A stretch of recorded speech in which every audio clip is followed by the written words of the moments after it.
Un bâtiment à l'architecture chaleureuse qui allie convivialité et sécurité. Voilà comment ses concepteurs l'ont voulu. Il verra le jour à la place de deux immeubles vétustes de l'avenue du Port et permettra un accompagnement thérapeutique complet des toxicomanes. L'ASBL Transit, qui est le porteur du projet, n'est pas médicalisé, et donc avec le soutien du projet Lama, mais également de Médecins du Monde, ça va permettre de diversifier l'offre de prise en charge, notamment une offre médicale, l'initiation de traitement substitution, l'initiation de traitement de médecine générale, de prise en charge dermatologique par exemple, ou des choses comme ça. L'accueil y sera inconditionnel. Les lieux disposeront d'un centre de jour, d'un abri de 38 lits et de 15 studios pour des séjours plus longs.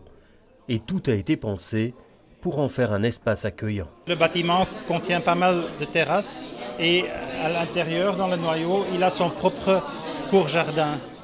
Donc il crée ses propres espaces extérieurs en dedans le bâtiment. Cette infrastructure complétera l'offre de prise en charge des toxicomanes sur le territoire de la ville, qui a choisi de prendre ce problème à bras-le-corps plutôt que de l'ignorer. Tous les endroits sont sur la ville de Bruxelles, puisque la salle de consommation va s'ouvrir dans le quartier Le Monnier, la rue Stephenson où se trouve Transit est aussi sur notre territoire, et c'est vrai qu'ici on ouvre entre Molenbeek et Bruxelles, parce que ce sont des lieux de consommation. Donc aujourd'hui, les hypercentres sont souvent les lieux où se passent ces consommations problématiques, et donc ça ne sert à rien d'imaginer de les ouvrir à des kilomètres de là.